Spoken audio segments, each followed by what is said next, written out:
Hello, this is History Shorts with the Artifactual Scholar. Today, I'll be talking about why we have an electoral college.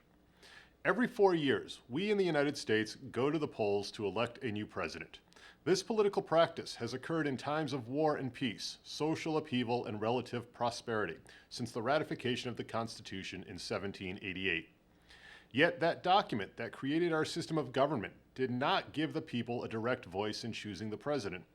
Instead, the Constitution instituted a system in which electors, equal in number to a state's congressional delegation, are chosen by the state legislatures. It is the electors, ultimately, who cast ballots to elect the president and vice president. So, how did we end up with this system?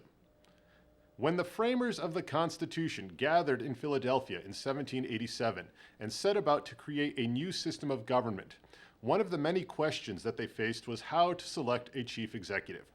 Several ideas and plans were put forward by the delegates. Edmund Randolph put forth the Virginia Plan that called for a chief executive to be chosen by the national legislature and to serve for a set number of years. In response, Charles Pinckney of South Carolina put forth a plan in which the two houses of the legislature would annually pick a president.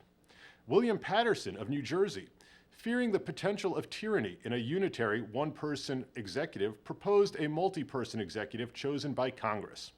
And Alexander Hamilton believed that executive authority should be vested in a governor who served for life, chosen by electors chosen by the people. Other plans called for the state legislatures or state governors to choose the president. In general, most of the framers were leery of popular democracy and feared that the people could not be trusted to make a proper, reasoned choice. In fact, only one delegate, James Wilson of Pennsylvania, believed that the chief executive should be chosen directly by the people.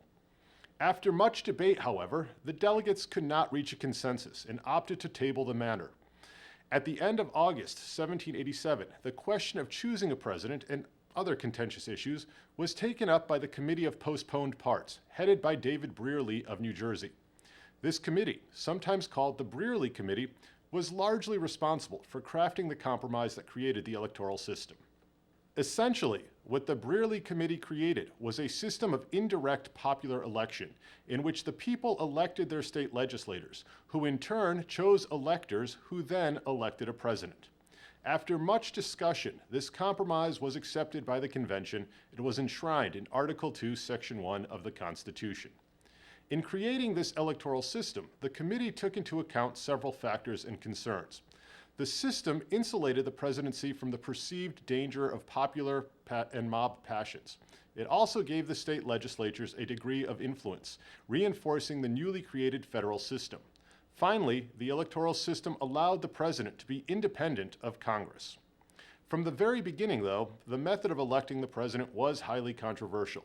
There were many anti-federalists who argued that the electoral system diminished the rights of the individual by silencing their voice in presidential elections. Others, like Hamilton and the Federalists, stated that the electors would form a deliberative body that would carefully weigh the qualifications of a candidate and, therefore, choose the best occupant for the presidency. By the elections of 1796 and 1800, problems in the system had become apparent. Yet, despite a few attempts to fix the electoral system, we still choose our president using the method created as a compromise in 1787. This has been History Shorts. Thanks for watching.